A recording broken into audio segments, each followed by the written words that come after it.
Congresswoman, in your estimation, the Republicans have won for the first time in years, won the women's vote this time.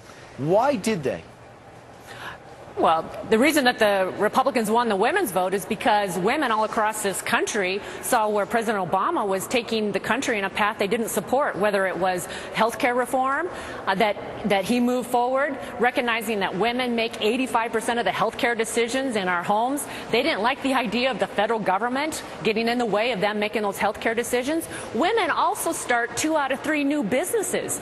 And at a time when it's harder and harder to start a business, the federal government is making it more difficult. I believe that women recognize that the federal government too often is part of the problem rather than being part of the solution. And the healthcare, right? And it also the stat also reads that they manage 83% of the household income, whether they make it or manage it.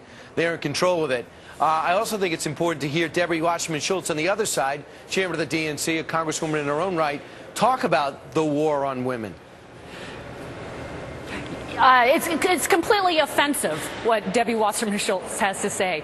The Republicans elected a record number of women this year to the House, and they're dynamic women from all different walks of life. We have a doctor, we have nurses, we have farmers, we have small business owners, and they really represent the best of what America has to offer. And I believe that they're going to be a critical part of the solution as we move forward at a time when America doesn't trust their politicians.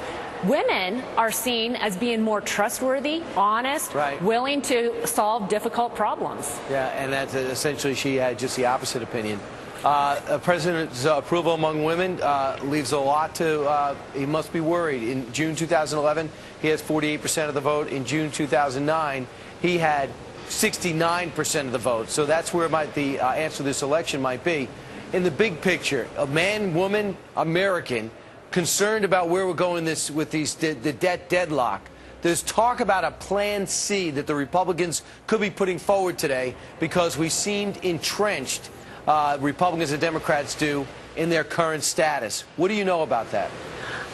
I honestly don't know about a Plan C. What I do know is that the Republicans very much want to be a part of a solution. We also believe that it has to include a game changer. We have to change the way government spends money. And I'm very disappointed that President Obama took the balanced budget amendment off the table. I'm disappointed that he took the repeal of health care off the table. I hope that we can start building more support for addressing those issues, and we're going to be moving forward, for example, on the balanced budget amendment over the next couple of weeks in the House and the Senate. I believe that is a part of the solution. Congresswoman Cathy McMorris Rodgers, thanks so much.